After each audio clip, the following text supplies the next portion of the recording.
Hello and welcome to Ambition Study Centres online class. आज हम पढ़ने वाले हैं साइंस 1 का तीसरा लेसन जिसका नाम है chemical equations, chemical reactions and equations. अब केमिकल रिएक्शंस एंड इक्वेशंस ये जो चैप्टर है आपका, ये आपके सिलेबस के हिसाब से काफ़ी इंपॉर्टेंट चैप्टर है, जहाँ पर हमको पढ़ना है केमिकल रिएक्शंस के बारे में। आफ्टर दैट हमें पढ़ना है कि उन केमिकल रिएक्शंस का इक्वेशन कैसे लिखा जाता है और इक्वेशन के फॉर्म में लिखने के बाद में उनको बैलेंस किस तरीके से किया जाता है। उसके बाद में हमें पढ़ना है कि केमिकल रिएक्शंस के टाइप्स क्या होते हैं, लाइक उनका डिकम्पोजिशन रिएक्शन है या कॉम्बिनेशन रिएक्शन है या डबल डिस्प्लेसमेंट रिएक्शन है, डिस्प्लेसमेंट रिएक्शन है। इन सारी चीज़ों के बारे में हमें इस चैप्टर में आगे चल के पढ़ना है। देखो, ये चैप्टर शुरू करने से पहले मैं आपको सभी को बता दूं कि आप सभी जन अपनी प्रेजेंटी लगा देंगे और प्रेजेंटी लगाने के साथ साथ हम फिर बढ़ते हैं अपने अगले टॉपिक की ओर, अगले चैप्टर की ओर। ठीक है, चलो लगा लिए होंगे सभी ने प्रेजेंटी। उसके बाद में अभी ये चैप्टर शुरू करने से पहले हम शुरुआत करेंगे कुछ बेसिक्स के साथ में। अब बेसिक्स के साथ में बात इसलिए मैं कर रहा हूँ क्योंकि देखो, आपने प्रीवियस स्टैंडर्ड में कुछ ऐसे टर्म्स पढ़े जिसमें केमिकल फॉर्मूला कैसे बनाया जाता, वैलेंसीज क्या होती है, उसके बाद में मॉलिक्यूलर फॉर्मूला क्या होता है। ये सारी चीज़ों के बारे में आपने इन 9th स्टैंडर्ड अच्छे से पढ़े। हम उसी को थोड़ा शॉर्ट में आज क्या करेंगे, अभी रिवाइज कर लेंगे ताकि अपना और कॉन्सेप्ट अच्छा हो जाए, स्ट्रॉन्ग बन जाए। ठीक है, देखो स्टार्ट करते हैं आयंस के साथ में। अब बेसिकली आयंस होते क्या है, ठीक है। देखो, an ion is a positively and negatively charge atom और अ ग्रुप ऑफ एटम्स। मतलब कि आयंस एक्चुअली में क्या है, ये पॉजिटिवली और negatively, what I am saying, positively और नेगेटिवली जो दोनों चार्ज होते हैं एटम्स, उनको कहते हैं आयंस। उसको क्या कहा जाता है, ions. Like sodium, like chlorine, like magnesium. अब ये जो आयंस है ये तैयार कैसे होते हैं, देखो हमने पीरियोडिक टेबल ऑफ क्लासिफिकेशन में एक चीज पढ़े थे कि जो एटम्स या फिर जो मेटल्स या नॉन मेटल्स, ये क्या करते हैं, अपने आउटर मोस्ट शेल में से जो इलेक्ट्रॉन्स है इसको डोनेट भी कर सकते हैं या फिर एक्सेप्ट करते हैं, मतलब गेन करते हैं। ठीक है, तो उनके हिसाब से जितने नंबर ऑफ एटम्स या फिर इलेक्ट्रॉन्स, जितने नंबर ऑफ इलेक्ट्रॉन्स कोई एटम क्या करेगा, अपने आउटर मोस्ट शेल में से डोनेट करेगा, तो उस पर आ जाएगा पॉजिटिव चार्ज वाला आयन, वो बन जाएगा पॉजिटिवली चार्ज आयन। और जो एटम्स एक्सेप्ट करेंगे इलेक्ट्रॉन को, मतलब उसको जरूरत रहेगी इलेक्ट्रॉन्स की, तो वो अपने पास में क्या करेगा, गेन करेगा इलेक्ट्रॉन का, उसको कहा जाता है नेगेटिवली चार्ज आयन। उसको क्या कहा जाता है, नेगेटिवली चार्ज एटॉमिक आयन और नेगेटिवली चार्ज आयन भी कह सकते हैं उसको। ठीक है, अब आयंस को डिवाइड किया गया है दो पार्ट में, पहला है कटायन, दूसरा है अनायन। अब cation and anion means what, देखते हैं। देखो, cation is are form by the loss of one or more electron. What do you mean by cation, ध्यान से देखो, what do you mean by cation, cations are form by the loss of one or more electrons by an atom. मतलब एक atom के द्वारा एक या फिर एक से ज्यादा अगर इलेक्ट्रॉन्स किसी दूसरे एटम के लिए डोनेट किया गया हो, तो उसको, वो जो एटम जो उस इलेक्ट्रॉन को डोनेट करेगा उसे हम कहेंगे कटायन। उसे हम क्या कहेंगे, कटायन। हमने एग्जांपल लिए यहाँ पर सोडियम का, एग्जांपल किसका लिए है हमने, सोडियम का। अब सोडियम क्या करता है, देखो सोडियम क्या करेगा, उसके आउटर मोस्ट शेल में, अगर आपको ध्यान होगा, आपको याद होगा, आपने अगर पिछले क्लास को, पिछले जो लेसन है पीरियोडिक क्लासिफिकेशन ऑफ लेसन, जो हमने क्लासिफिकेशन ऑफ एलिमेंट, ये जो लेसन हमने पढ़े, ये अगर ये आपने अगर अच्छे से करके रखे होंगे तो आपको एक चीज का ध्यान होगा कि सोडियम के पास में वन इलेक्ट्रॉन वैलेंस रहता है, उसके पास में क्या रहता है, वन इलेक्ट्रॉन उसके वैलेंस शेल में प्रेजेंट होता है। ठीक है,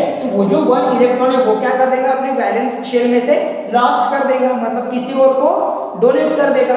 जब वो किसी और को वो इलेक्ट्रॉन डोनेट कर रहा है, क्या बोल रहा हूं मैं, कि सोडियम जब किसी दूसरे एटम के इलेक्ट्रॉन को, एटम के आउटर मोस्ट ऑर्बिट को अपना खुद का इलेक्ट्रॉन डोनेट कर दे रहा, तो उस पर कौन सा चार्ज आ जाता है, पॉजिटिव चार्ज। उस पर कौन सा चार्ज आ जाता है, पॉजिटिव चार्ज। और जो पॉजिटिवली चार्ज आयंस है उसी को हम क्या कहते हैं, कटायन। उसी को हम क्या कहते हैं, कटायन। ठीक है, ये जो कटायन है ये डिफरेंट नहीं आयन से, ये आयन के ही टाइप्स है। ठीक है, उसके बाद में हम आते हैं अनायन पे। उसके बाद में किस पे आएंगे, अनायन पे। देखो अनायन क्या होता है कि जो Anion are formed by the gain of one or more electron by the atom. means जब कोई एटम क्या करेगा, एक या फिर एक से ज्यादा इलेक्ट्रॉन गेन करेगा। गेन का मीनिंग होता है एक्सेप्ट करना, अपनी ओर एक्सेप्ट करना, ठीक है। तो एक्सेप्ट करेगा किसी दूसरे एटम के इलेक्ट्रॉन को, सो वहां पर क्या होगा, जो वो एटम है, पर्टिकुलर एटम है, वो एलिमेंट का जो एटम है उसमें क्या आ जाएगा, नेगेटिव चार्ज आ जाएगा। जैसे कि मैंने यहाँ पर शो किया है आपको, ये जो है ये नेगेटिव चार्ज आ जाएगा उस पर्टिकुलर एटम के ऊपर में। कौन सा चार्ज आ जाएगा, नेगेटिव चार्ज, और वो बन जाएगा फिर क्लोरीन आयन। उसको हम क्या कहेंगे, क्लोरीन आयन, जो कि क्या है, एक अनायन है, अनायन है। उसके बाद में ये हो गया आपका आयंस का कॉन्सेप्ट। उसके बाद में अभी हम ज्यादा समय ना बर्बाद करते हुए बढ़ते हैं केमिकल फॉर्मूला के ऊपर में।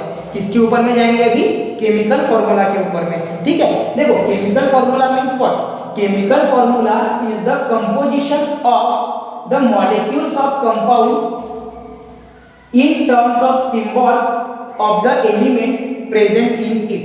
मीन्स क्या बोल रहा है, बड़ा आसान है। देखो यहाँ पर वो क्या बोल रहा है कि केमिकल फॉर्मूला एक ऐसा कंपोजिशन है, केमिकल फॉर्मूला क्या है, एक ऐसा कंपोजिशन जिसमें एक से ज्यादा जो एलिमेंट हो गए या फिर जो सब्सटेंस होंगे वो क्या होंगे, कंबाइन होंगे, जो मिक्स होंगे उसमें, of the molecules of compound. अब मॉलिक्यूल्स ऑफ कंपाउंड ये जो टर्म है, मॉलिक्यूल्स ऑफ कंपाउंड ये जो टर्म है, ये आपको ध्यान रखना पड़ेगा। मॉलिक्यूल्स ऑफ कंपाउंड क्या होते हैं, आपने मॉलिक्यूल्स कैसे फॉर्म होते हैं ये भी आपको आपने पढ़े हैं 9th स्टैंडर्ड में, आपको पता रहने होना कि जब एक या दो एटम या फिर दो से ज्यादा एटम्स कंबाइन होते हैं केमिकली तो वो फॉर्म करते हैं मॉलिक्यूल्स।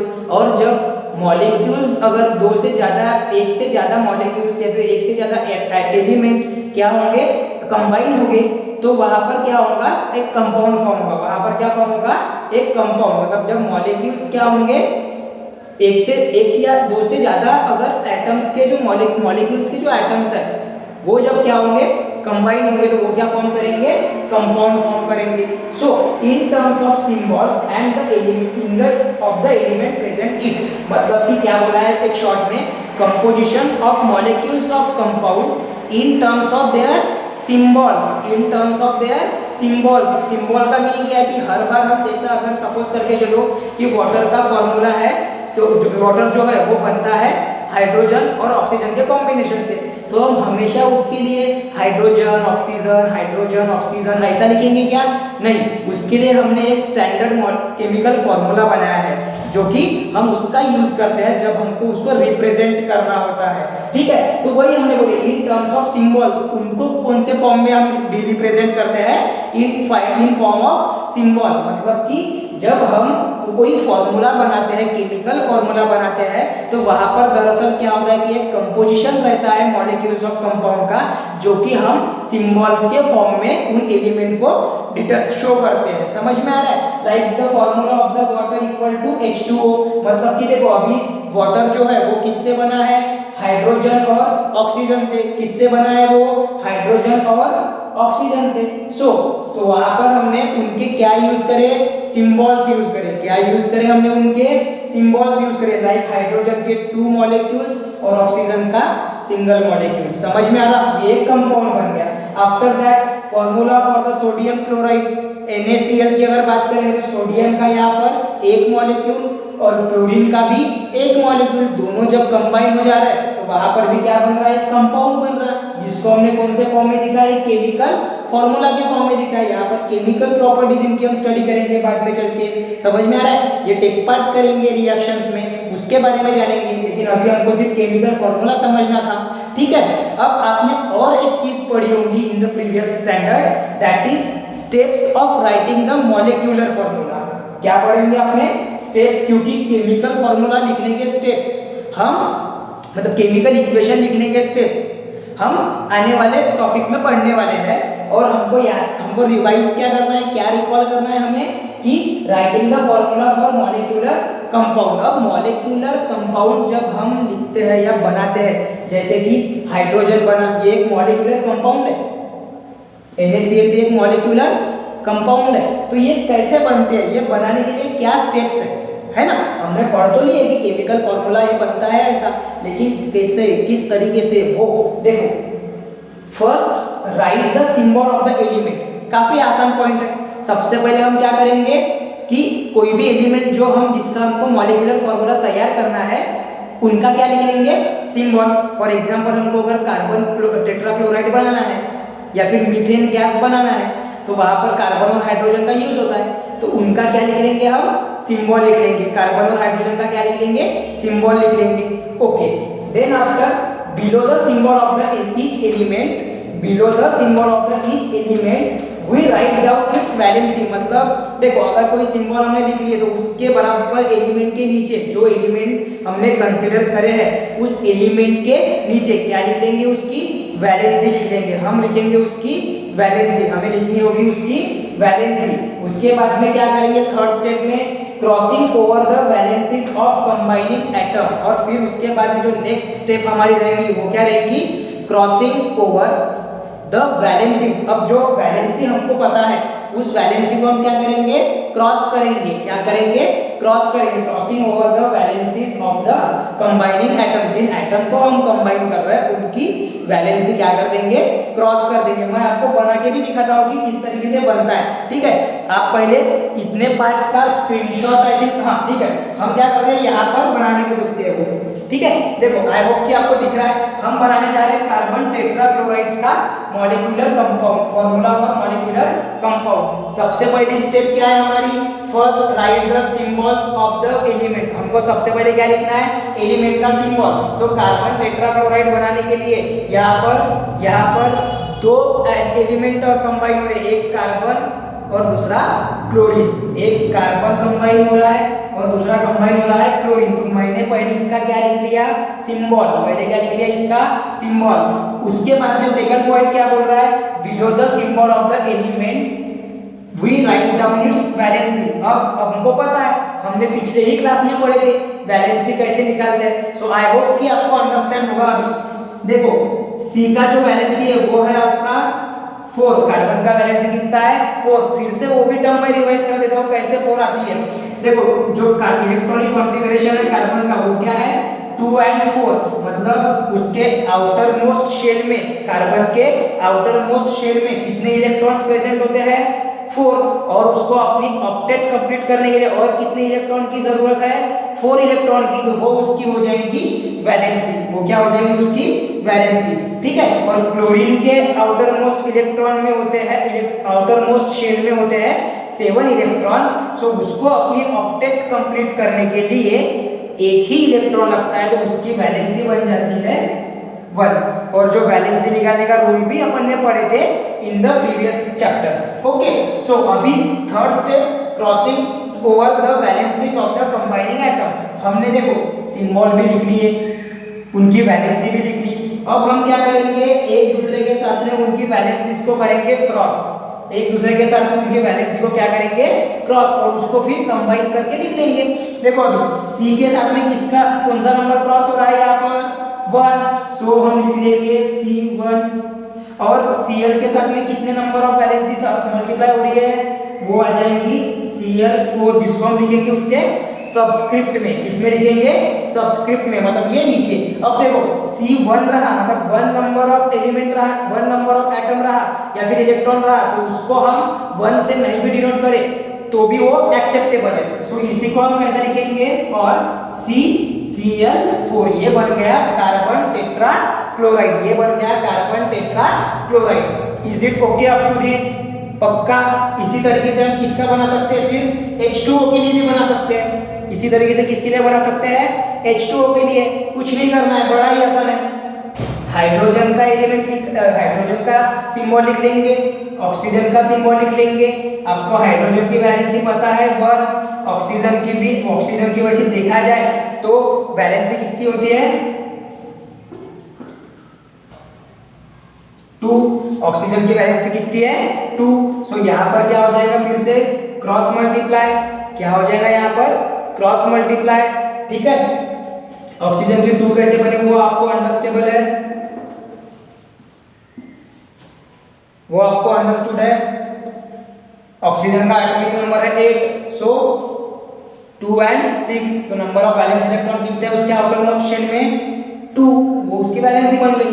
उसके बाद में इसको क्रॉस मल्टीप्लाई कर तो क्या बन गया H2 और O1 दैट इज H2O।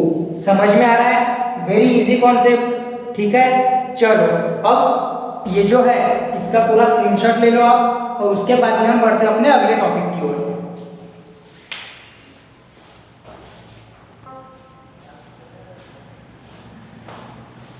तो चलो अभी बढ़ते हैं आगे, आपने उसका स्क्रीनशॉट ले लिए होंगे। उसके बाद में अभी हम आते हैं वैलेंसी के ऊपर में। अब वैलेंसी ये जो टर्म है ये आपने पीरियोडिक क्लासिफिकेशन में पढ़े थे, जिसमें हमने पढ़ा था कि वैलेंसी ऑफ एन एलिमेंट क्या होती है कि उसके आउटर मोस्ट शेल में जितने number of valence electron present होते हैं उसको कहते हैं हम उसकी वैलेंसी, जो कि पीरियड में और ग्रुप में डिफरेंट रहती थी। मतलब कि पीरियड में डिफरेंट रहती थी, वो इंक्रीज होती थी from 1 to 4 and then deducted to the 0 from 3 to 0, और पीरियड में वो ग्रुप में वो सिमिलर रहती थी, सेम रहती थी पर्टिकुलर ग्रुप में।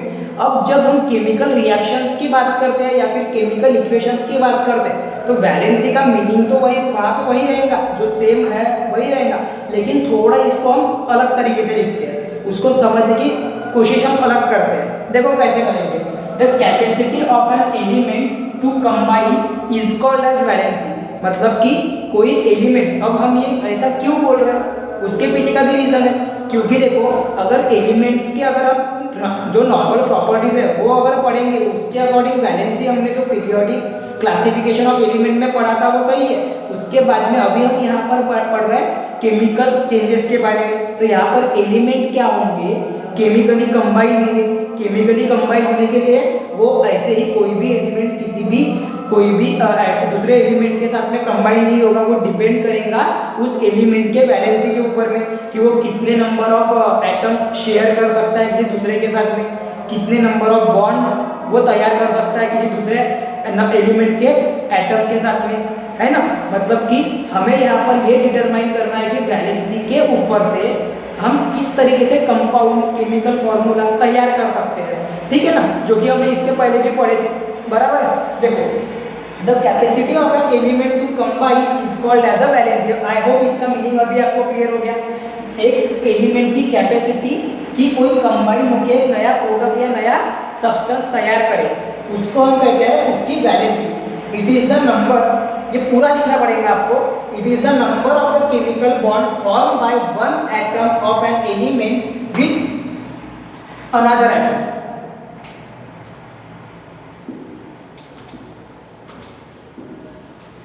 विथ अदर एटम, ठीक है। मतलब कि क्या बोल रहा है, it is the number of the chemical bond. मतलब कि ये वैलेंसी मतलब क्या है कि it is a number of chemical bonds. वो क्या तैयार होते हैं, मैंने आपको पहले भी बोला था, केमिकल रिएक्शन करते वक्त हमको पीरियोडिक क्लासिफिकेशन में पढ़े वाली वैलेंसी का वो कॉन्सेप्ट ध्यान में रखकर ही इसको समझना है, ठीक है। लेकिन क्या बोल रहा है कि it is the number of chemical bond, मतलब जितने नंबर ऑफ केमिकल बॉन्ड वो एलिमेंट बना पाएगा वो डिफाइन करेंगी उसकी वैलेंसी, कि वो कितने नंबर ऑफ केमिकल बॉन्ड तैयार कर सकता है।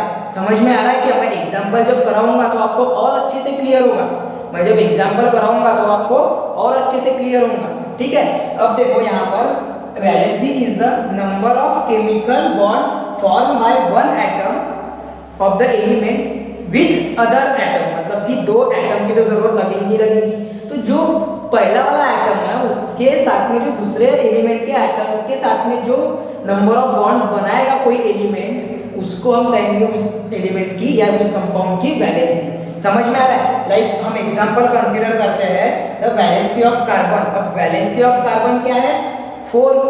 वैलेंसी ऑफ कार्बन क्या है, 4।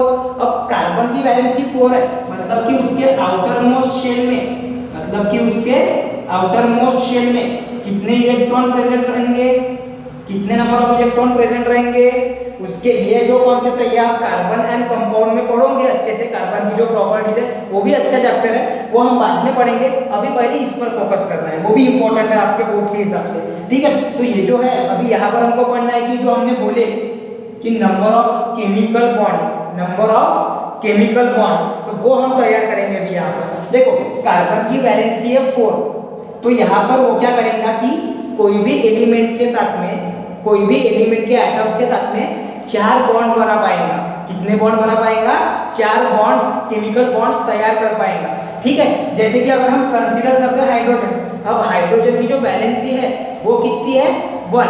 हाइड्रोजन की वैलेंसी कितनी है? 1। तो हम क्या करेंगे, यहाँ पर 4 अलग अलग मॉलिक्यूल्स लेंगे हाइड्रोजन के। क्या लेंगे? 4 अलग अलग एटम्स लेंगे हाइड्रोजन के। हाइड्रोजन के एटम कितने लेंगे? 4। तो देखो यहाँ पर पहला बॉन्ड बनेगा इसके साथ में पहले वाले पोजीशन पे, दूसरे वाले पोजीशन पे बन जाएगा उसका दूसरा बॉन्ड, तीसरे वाले पोजीशन पे बन जाएगा उसका तीसरा, और चौथे वाले पोजीशन पे बन जाएगा उसका चौथा बॉन्ड। इस तरीके से क्या होगा, जो कार्बन है वो अपनी वैलेंसी सेटिस्फाई करेगा, वो अपनी वैलेंसी को परफॉर्म करेगा। तो देखो हमने जैसा बोले एग्जांपल में कि डेफिनेशन में कि नंबर ऑफ केमिकल बॉन्ड वो तैयार करता है कोई एटम, एलिमेंट, कोई एलिमेंट का एक एटम दूसरे एटम के साथ में वही बन रहा। यहाँ पर ये कार्बन बना रहा है यहाँ पर 4 बॉन्ड, क्योंकि उसकी वैलेंसी कितनी है कार्बन की, क्योंकि कार्बन की वैलेंसी कितनी है 4, जो कि ये पूरा कंबाइन होकर क्या बनता है फिर CH4 मीथेन। क्या बनता है वो?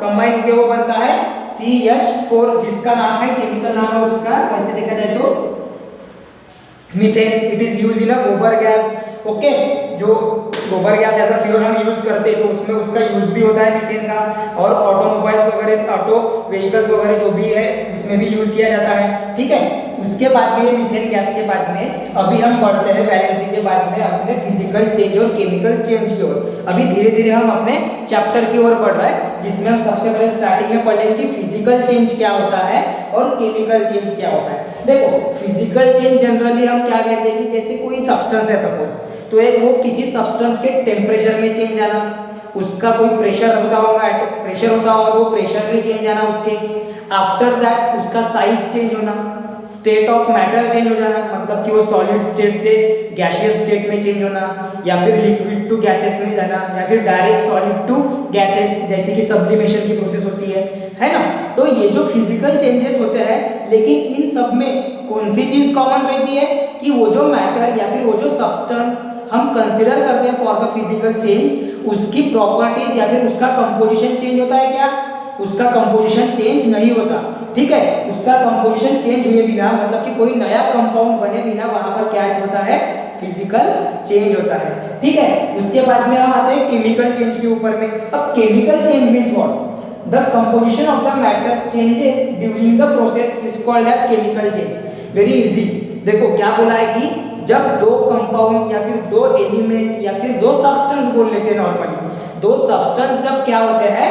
कंबाइन होते हैं। दो सब्सटेंस क्या होते हैं? कंबाइन होते हैं, और वो केमिकली रिएक्ट होते हैं। तो केमिकली जब वो कंपाउंड रिएक्ट होंगे या दो सब्सटेंस रिएक्ट होंगे, तो उन जो नया प्रोडक्ट उसमें बनेगा, जो नया प्रोडक्ट उसमें बनेगा उसका क्या चेंज होगा? उसका चेंज होगा केमिकल कंपोजिशन। उसका क्या चेंज होगा? केमिकल कंपोजिशन चेंज होगा उस मैटर का during the reaction, during the process is known as a chemical change, is known as a chemical change. Got it up to this? जो chemical reactions है वो actually में ही example है chemical change का, जो कि हम अभी ये लेसन में पूरा डीप में पढ़ने वाले हैं। पहले इतने पार्ट का भी आप अभी स्क्रीनशॉट ले लो। आई होप कि आपको वैलेंसी का भी कॉन्सेप्ट प्रॉपर्ली समझ में आ गया। ध्यान में रखना है कि जब हम केमिकल इक्वेशंस की बात करते हैं, केमिकल रिएक्शन की बात करते हैं, तो वैलेंसी का थोड़ा वहाँ पर महत्व बढ़ जाता है। वहाँ पर अलग मीनिंग उसका रहता है, अलग इन द सेंस कि नंबर ऑफ केमिकल बॉन्ड वो कितने तैयार करता है वो उसकी वैलेंसी डिसाइड करेगी। उस एलिमेंट की वैलेंसी डिसाइड करेगी वो कितने नंबर ऑफ केमिकल बॉन्ड तैयार करेगा। ये आपको ध्यान में रखना पड़ेगा। ध्यान में आ रहा है अभी? चलो इसका स्क्रीनशॉट ले लो, फिर बढ़ते हैं अपने अगले टॉपिक की ओर।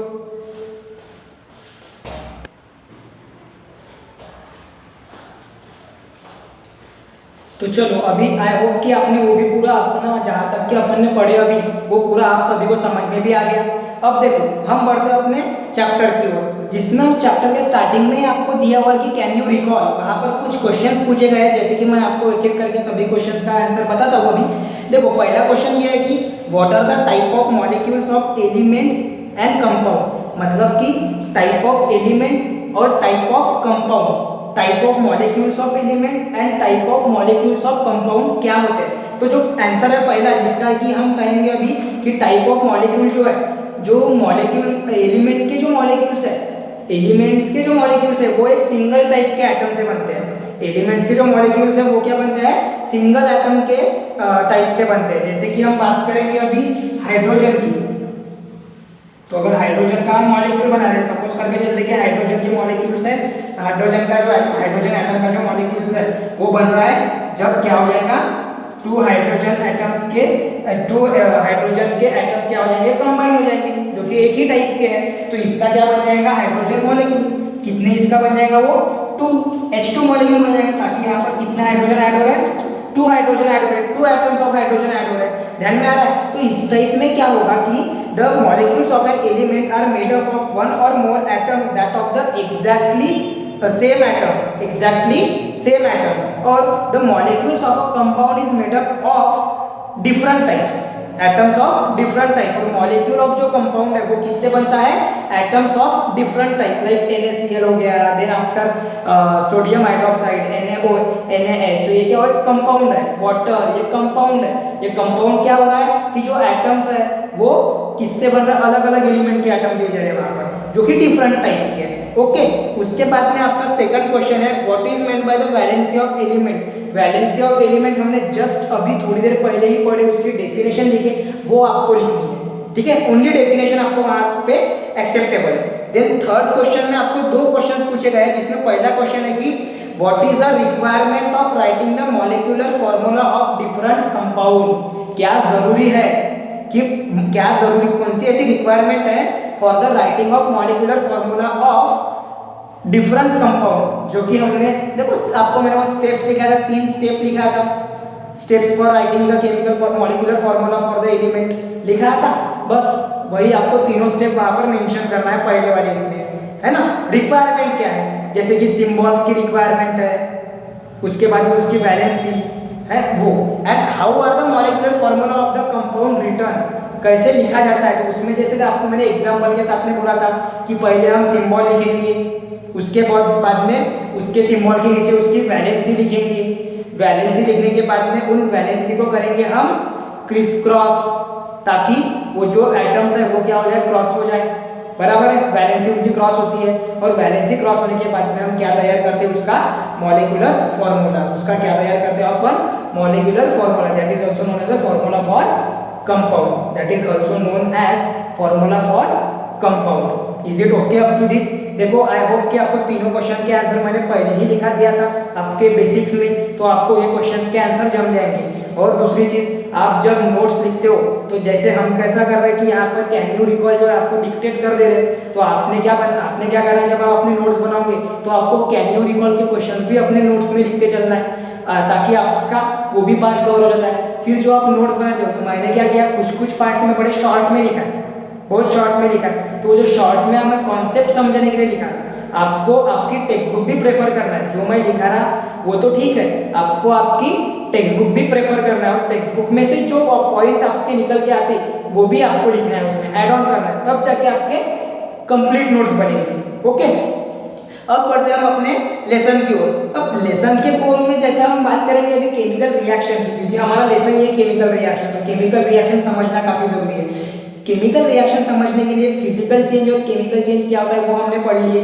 तो वहां पर आपको एक टेबल दिया हुआ है आपके टेक्स्ट बुक में, वो आपके लिए होमवर्क है, कि जो टेबल है 3.1 सम कॉमन फिनोमिनन वाला, उसको आपको खुद से करना है उस टेबल को, कि वहां पर कौन से टाइप के चेंजेस है जो फिजिकल चेंजेस है, और कुछ चेंजेस आपको दिया है जो कि केमिकल चेंज है। ठीक है, अब हम जो आपको एक एक्टिविटी दी है उसको समझने की कोशिश करते हैं, उसके बारे में अपन समझते हैं। ठीक है, जो आपको एक्टिविटी दी है आपके टेक्स्ट बुक के पेज नंबर 30 पे, आपके टेक्स्ट बुक के पेज नंबर 30 पे आपको एक एक्टिविटी दी हुई है, जिसमें हमको एपरेटस लेना है। जो रिक्वायरमेंट है एपरेटस की वो कौन सी है, आपको लगेगा थर्मोमीटर, फिर लगेगी इवापोरेटिंग डिश। अब ये इवापोरेटिंग डिश आपके डायग्राम में दिखी हुई है, आपके जो साइड के डायग्राम है उसमें दिखी हुई है वो इवापोरेटिंग डिश। अगर यहाँ पर अगर पॉसिबल है तो मैं बना रहा हूँ उसको।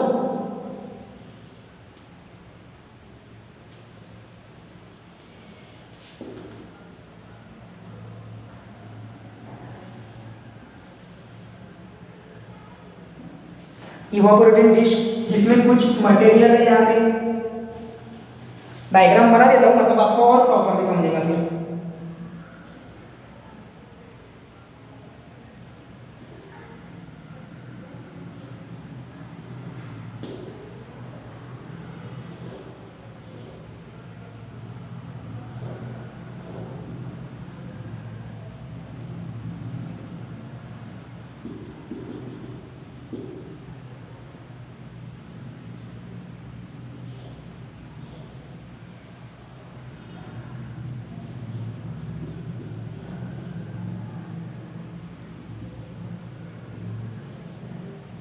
ठीक है, ये जो है पार्टली आपका पूरी डायग्राम आई थिंक आनी ही होगी उसमें, लेकिन आपको अंडरस्टूडेबल है क्योंकि हमको इसका काम करना है।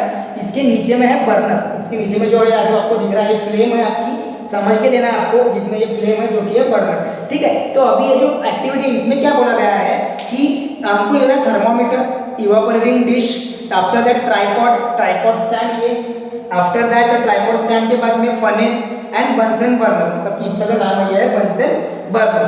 आफ्टर दैट केमिकल्स कौन से हमको यूज करना है इस एक्टिविटी में, लाइमस्टोन पाउडर, लाइमस्टोन का आपको केमिकल फॉर्मूला पता रहना होगा, calcium carbonate CaCO3, after that copper sulphate CuSO4 copper sulphate, then लेना है हमको कैल्शियम क्लोराइड CaCl2, उसके बाद में लेना है पोटेशियम क्रोमेट, हमको क्या लेना है फिर उसके बाद में potassium chromate K2CrO3 K2CrO4, after that लेना है हमें जिंक डस्ट, उसके बाद में सोडियम कार्बोनेट, फिर थैलिक एसिड, क्या लेना है फिर थैलिक एसिड। अब प्रोसीजर क्या है, हमको पॉइंट 1 to 5 कुछ ऐसे प्रोसीजर्स दिया है, एक्टिविटीज दी है, उसको पढ़ना है। उसके बाद में जो आपको एक टेबल दिया है उस टेबल को कंप्लीट करना है कि आपने क्या ऑब्जर्व किया। ध्यान में आ रहा है, आपको टेबल दिया है उसमें आपको देखना है कि आपने क्या ऑब्जर्व किया उसमें। ठीक है, तो देखो पहला जो क्वेश्चन है आपका कि take a spoonful of limestone powder in an evaporating dish and heat it strongly on a high blue flame. हमको क्या करना है कि एक चम्मच में, एक स्पून में लाइमस्टोन पाउडर लेना है जो कि सॉलिड फॉर्म में रहेगा, और उसको किस में लेना है हमको, इवापोरेटिंग डिश में, मतलब ये जो डिश है इसको कहते हैं हम इवापोरेटिंग डिश।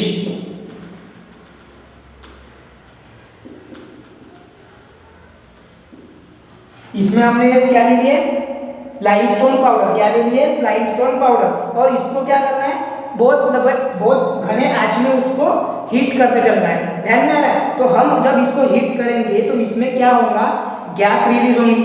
ठीक है, ये जो चेंजेस है इसमें क्या होगा, पहले इसमें आपको साथ ही साथ में वो टेबल भी देखना है, चेंज इन कलर हो रहा है क्या, चेंज इन कलर नहीं हो रहा है, जो व्हाइट पाउडर है वो व्हाइट ही रह रहा है। उसके बाद में गैस रिलीज हो रही है या नहीं, तो यस गैस रिलीज होती है उसमें।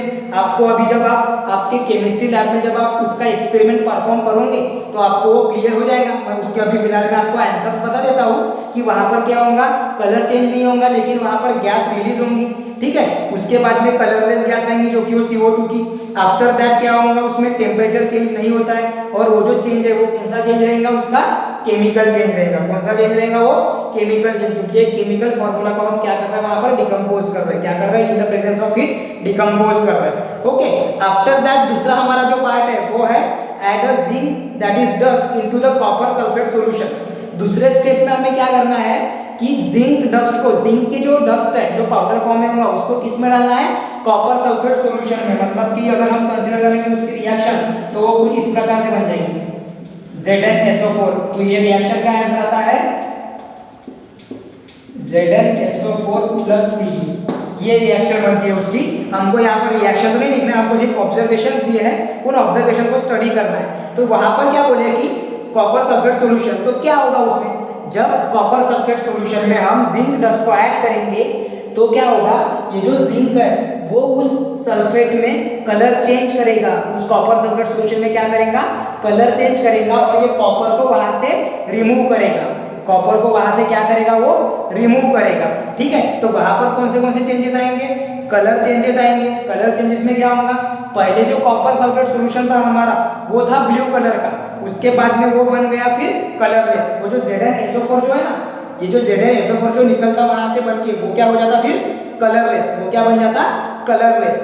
आफ्टर दैट वहां पर गैस रिलीज नहीं होती क्योंकि हम हीटिंग कर ही नहीं रहे, तो गैस रिलीज नहीं होगी। उसके बाद में वहां पर एक चीज है, जब आप ये जो जिंक सॉल्यूशन है और जो CuSO4 का जो सॉल्यूशन है ये कोई तुम्हें बीकर में लो गया या फिर कॉनिकल फ्लास्क में आपको लेना है। ठीक है, ऐसे ही आपको एक कॉनिकल फ्लास्क में लेना है उसको। अब कॉनिकल फ्लास्क मींस व्हाट, एक वो लेबोरेटरी में यूज होने वाला इंस्ट्रूमेंट है जिसमें हम एक्सपेरिमेंट परफॉर्म करते वक्त जो एक्वस सॉल्यूशंस रहते हैं, जो कि लिक्विड फॉर्म में रहते हैं सॉल्यूशंस, उसको हम बीकर या फिर कॉनिकल फ्लास्क इनमें लेते हैं। ठीक है, तो वो जो केमिकल सॉल्यूशन है उसका जो टेम्परेचर है वो क्या होता है, एकदम से बढ़ जाता है जब हम जिंक उसमें क्या करते हैं, ऐड करते हैं, तो चेंज इन टेम्परेचर वहां पर ऑकर हो रहा है। और ये जो चेंज है ये क्या रहेगा, केमिकल चेंज रहेगा फिर से, क्योंकि वहां पर कौन सा आ रहा है, केमिकल चेंज हो रहा है वहां पर। Then come to the third one is a potassium chromate को हमको क्या करना है, ऐड करना है किसके, इसमें बेरियम सल्फेट के सॉल्यूशन में हमको क्या करना है, पोटेशियम क्रोमेट को ऐड करना है बेरियम सल्फेट के सॉल्यूशन में। किसके इसमें ऐड करना है, बेरियम सल्फेट के सॉल्यूशन में। तो इसकी भी रिएक्शन मैं बता देता हूँ। देखो पोटेशियम क्रोमेट में क्या होता है, K2, पोटेशियम क्रोमेट में क्या होगा, K2CrO4 mix with barium sulphate. ठीक है, बेरियम सल्फेट ही है ना, हाँ बेरियम सल्फेट ही है। तो यहाँ पर से क्या हो जाएगा, ये जो पोटेशियम, ये जो मेटल है ये रिमूव हो जाएगा और वहां पर क्या आ जाएगा, फिर बेरियम। सो नया जो एलिमेंट बनेगा, नया जो कंपाउंड हमारा बनेगा वो रहेगा BaCrO4 plus K2SO4 potassium sulphate और बेरियम क्रोमेट। समझ में आ रहा है, बेरियम क्रोमेट ध्यान में आ रहा है। तो ऐसे मौके पे यहाँ पर क्या होगा, ये जो बेरियम क्रोमेट वगैरह जो बन रहा, इसमें क्या होगा, प्रेसिपिटेट फॉर्म होगा। क्या फॉर्म होगा, प्रेसिपिटेट। अब प्रेसिपिटेट क्या होगा वो भी आपको आगे के इसमें आएगा, मैं यहाँ पर शॉर्ट में समझा रहा हूँ आपको। यहाँ पर मैं प्रेसिपिटेट क्या है शॉर्ट में समझा रहा हूँ। प्रेसिपिटेट क्या है, a solid substance which is insoluble in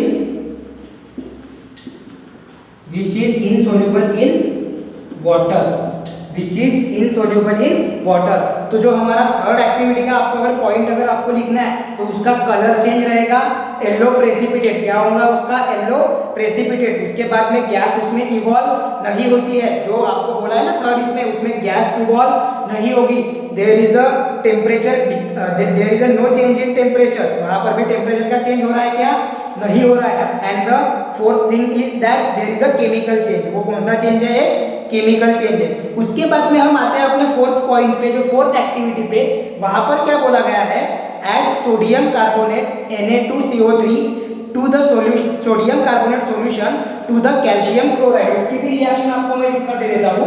देखो सोडियम कार्बोनेट मतलब कि Na2CO3 एडेड टू किसको ऐड करना है हमें, calcium chloride, that is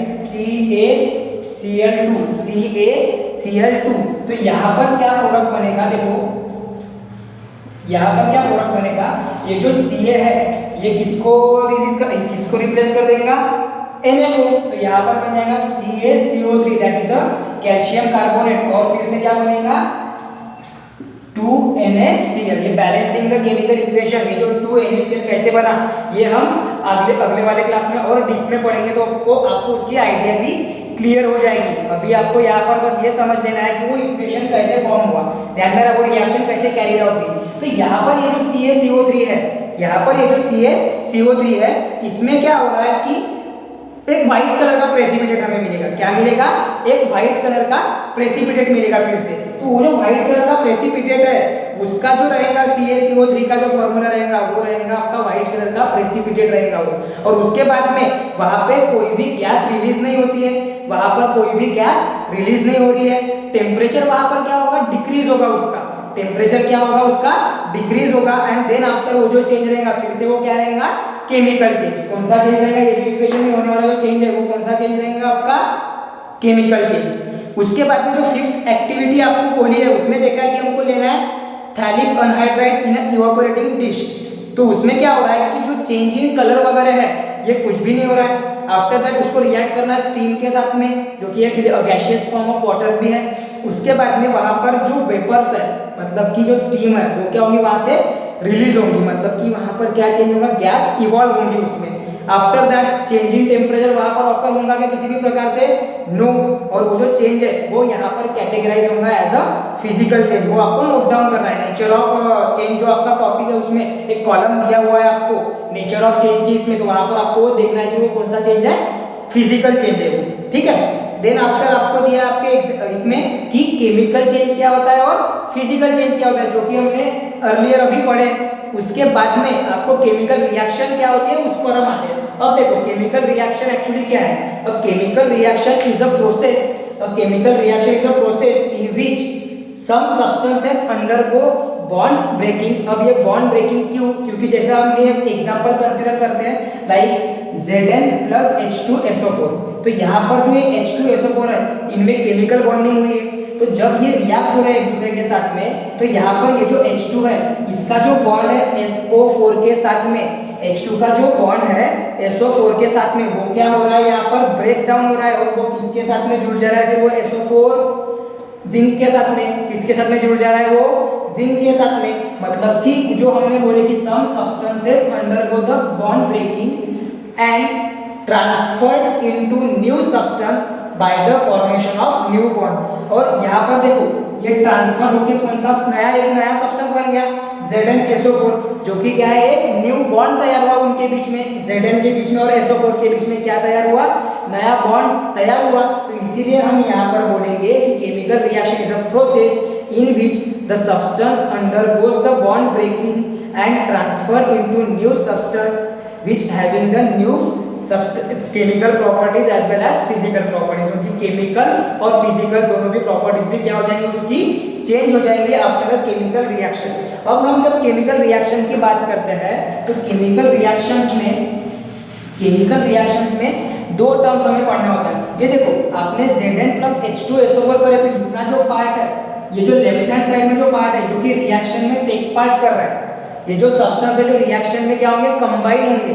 the substance which are or the element which are taking part or combine in a reaction is called as a reactant. उनको क्या कहेंगे हम, रिएक्टेंट, जो कि रिएक्ट होंगे। और जब रिएक्ट होने के बाद में, और फिर रिएक्ट होने के बाद में जब कोई नया प्रोडक्ट बनता है, रिएक्ट होने के बाद में जब नया प्रोडक्ट बनता है, एक नया सब्सटेंस तैयार होता है, उसे हम कहेंगे प्रोडक्ट। उसे हम क्या कहेंगे, प्रोडक्ट। समझ में आ रहा है? ये है आपका रिएक्टेंट और प्रोडक्ट, ध्यान में आ रहा है? ये है आपका रिएक्टेंट और प्रोडक्ट। इसकी जो डेफिनेशंस है ये हम और कल अच्छे से पढ़ेंगे अगले क्लास में, ठीक है। पहले इनका स्क्रीनशॉट ले लो।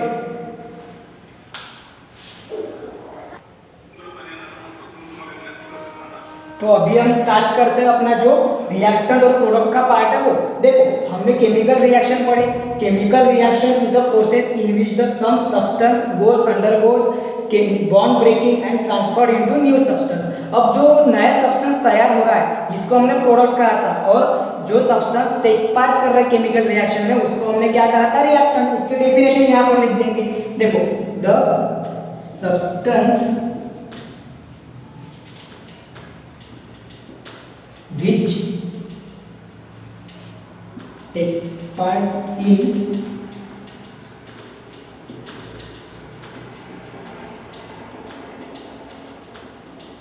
chemical reaction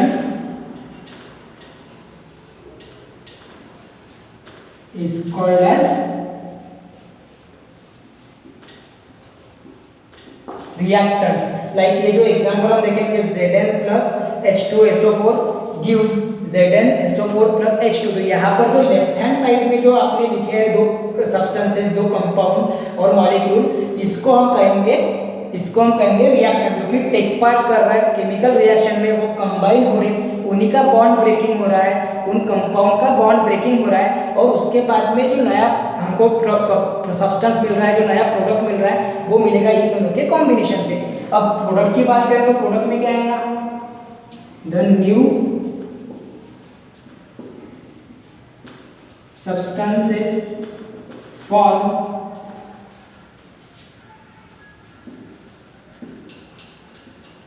after the chemical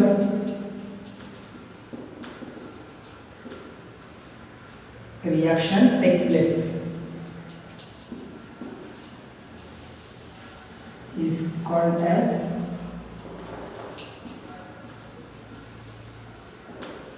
products, उसको क्या कहेंगे, प्रोडक्ट्स, लाइक ZnSO4 और H2, ये जो दो हमको प्रोडक्ट मिले जो वो नए न्यू फॉर्म हो गए, जब क्या हुआ Zn प्लस H2SO4 क्या हो गए, रिएक्ट हो गए, और उसमें से क्या होगा, ये रिएक्शन भी कैसे हुई, ये देखो पहले यहाँ पर H2SO4 है, H2SO4 में से जो हाइड्रोजन की बॉन्डिंग है SO4 के साथ में वो ब्रेक हो जाती है, और वहाँ पर हाइड्रोजन को कौन रिमूव करता है, Zn, जिंक का जो एटम है वो रिमूव करता है, जिंक का जो मॉलिक्यूल है वो वहाँ पर रिमूव करता है किसको, हाइड्रोजन को। तो वहाँ पर फिर जो नया एलिमेंट, जो नया सब्सटेंस जो बनेगा आफ्टर द केमिकल रिएक्शन, वो क्या हो जाएगा, ZnSO4, जिसको कहा जाता है जिंक सल्फेट और हाइड्रोजन। ये दो कंपाउंड, ये दो एलिमेंट हमको क्या मिलेंगे, ये दो सब्सटेंसेस हमको क्या मिलेंगे वहाँ पर तैयार मिलेंगे, ठीक है। ये हो गया reactant and product chemical reaction में। उसके बाद में ये जो केमिकल रिएक्शन है इसका रिप्रेजेंटेशन करना in the form of equation, उसको कहा जाता है केमिकल इक्वेशन, जो कि हम अभी आने वाले क्लास में और डीप में पढ़ेंगे। उसमें हमें पढ़ना है balancing the chemical equation, most important part है आपके पूरे सिलेबस में, जो आपका जो केमिकल रिएक्शन एंड इक्वेशन ये लेसन है, इसमें इंपॉर्टेंट पार्ट है ना। तो उसके लिए आपको ये जो पूरी टर्म्स है ये आपको पूरा प्रिपेयर करके रखना है। आज के टॉपिक, आज के क्लास में हमने जितनी भी बेसिक टर्म्स पढ़े उन सबको आपके कॉपी में लिखकर आपको टेक्स्ट बुक भी पढ़ना है। टेक्स्ट बुक का पूरा ओवरऑल स्टडी होने के बाद ही आपको फिर नोट्स के ऊपर में जाना है। अगर आपको रेफरेंस के लिए यूज करना है तो जो टेक्स्ट बुक की जो स्टडी होती है उसी पर से ही पूरे क्वेश्चंस आपके बोर्ड के क्वेश्चन पेपर में आते हैं। आपने जहाँ तक के देखे होंगे आपका text book based paper pattern होता है, जहाँ पर आपको एक्टिविटीज जो है वो, देन फिर can you recall, can you tell, after that जो ब्रेन पावर वाले जो क्वेश्चंस होते हैं उसको आपको पूरा प्रॉपरली करके रखना है। आप जब नोट्स बनाते हो तो आप एक गलती ये करते हैं कि आपको जो बोर्ड पे पढ़ाया जाता है वही सारी चीज़ें आप वहाँ पर लिखते हो और वही आपके नोट्स में रहते हो, तो वो जो नोट्स है वो प्रॉपर नोट्स नहीं बनते आपके। आपको क्या करना है कि कंप्लीट पहले जो पढ़ाया गया है वो पूरा कॉन्सेप्ट समझ लेना है, उसके बाद में तुरंत उसके बाद आपको टेक्स्ट बुक पढ़ना है। टेक्स्ट बुक पढ़ते वक्त आपको समझ में आता है कि हमने क्या क्या पढ़ा था और क्या क्या पॉइंट्स उसमें ऐड ऑन कर दिए जाना चाहिए, है ना। तो वो पूरा टेक्स्ट बुक का नॉलेज लेने के बाद ही में आपको आपके नोट्स आपके नोटबुक में कॉपी राइटिंग में करना है। और उसके बाद में कुछ इंटेक्स्ट क्वेश्चन भी दिए हुए रहते हैं, तो ट्राई करना कि उसके जो आंसर्स है वो आपको फाइंड आउट हो, मतलब आपका वो भी एक कॉन्सेप्ट क्लियर हो जाता है। फिर उसके बाद में आपको ध्यान में रखना है कि जो उस टॉपिक के ऊपर में छोटे छोटे क्वेश्चंस होते हैं, जैसे अगर होता है कि केमिकल रिएक्शन है तो what do you mean by chemical reaction, give one example of chemical reaction, ये सारी चीज़ें भी हमको पढ़नी होती है। तो वो सारी चीज़ों के ऊपर में भी आपने उतना ही फोकस देना है। जो कैरेक्टरिस्टिक्स ऑफ केमिकल रिएक्शन है वो मैं थोड़ा आपको बताना भूल गया था, अभी हम वो थोड़ा शॉर्ट में कवर करते हैं कि जब कोई केमिकल रिएक्शन कैरिड आउट होती है तो वहाँ पर कौन से कैरेक्टरिस्टिक्स पाए जाते हैं। देखो पहला जो कैरेक्टरिस्टिक है वो है चेंज इन कलर। पहला जो कैरेक्टरिस्टिक है वो क्या होता है कि चेंज इन कलर होता है। आफ्टर दैट हम देखते हैं उसमें कि during the reaction change in temperature भी होता है। वहाँ पर एलिमेंट जो कंपाउंड है, जो सब्सटेंस है, जो टेक पार्ट कर रहा है रिएक्शन में, उसका temperature and after the chemical reaction occurring उसका टेम्परेचर दोनों भी अलग अलग होते हैं। उसके बाद में आता है evolution of gas. Evolution of gas, जैसे आपने आपकी एक्टिविटी देखी जहाँ पर हमने 5 एक्टिविटीज को सॉल्व करे, उसका इंटरफेरेंस लिखे, तब हमने देखे होंगे कि आपको एक कॉलम था जहाँ पर पूछा गया था कि गैस इवॉल्व हो रही है या नहीं हो रही है। तो वो जो पॉइंट है वो भी एक कैरेक्टरिस्टिक है केमिकल रिएक्शन का। उसके बाद में चौथा जो पॉइंट है आपका वो आएगा precipitation, formation of precipitation.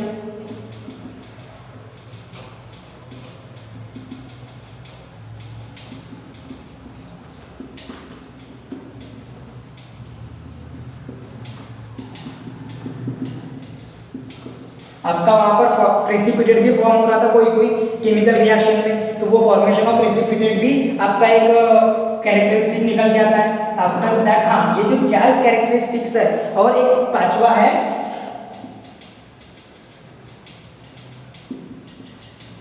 Change in state. Change in state मतलब देखो सॉलिड, लिक्विड, कोई जो सॉल्यूशंस होते हैं वो एक्वस फॉर्म में भी होते हैं और गैसियस। ऐसे जो चेंज इन स्टेट्स होते हैं वो भी हमें पढ़ने होते हैं ड्यूरिंग अ केमिकल रिएक्शन। जब आगे हम पढ़ेंगे तो अपनी रिएक्शन को और इंफॉर्मेटिव बनाने के लिए कैसे उस रिएक्शन में चेंजेस हो रहे हैं ये बताने के लिए हमको चेंजेस इन स्टेट आपको लिखना पड़ता है। ठीक है, तो ये जो 5 कैरेक्टरिस्टिक्स है ये भी आपने ध्यान में रखना है during writing the chemical reaction. हम जब केमिकल रिएक्शन के बारे में पढ़ेंगे तब आपको ये 5 पॉइंट्स को भी ध्यान में रखते हुए चलना है। ये तो आपने करना ही है पूरा प्रॉपर्ली। हो सकता है इसके ऊपर में ही आपको 1 या 2 मार्क के लिए क्वेश्चन पूछ ले, 1 मार्क के लिए आपको एमसीक्यू आ सकता है इसके ऊपर में कि रिएक्टेंट क्या होता है, प्रोडक्ट क्या होता है। तो इस तरीके से प्रिपरेशन भी करना है, आपने सोच के रखना है कि इस पर्टिकुलर टॉपिक के किस टाइप के क्वेश्चन आ सकते हैं। ठीक है, तो देखो इसके साथ ही मैं आज आपका क्लास जो हमारा जो आज का क्लास है ये हम यहीं पे स्टॉप करते हैं। आपको पूरा पढ़ के रखना है यहाँ तक कि जितना पढ़े,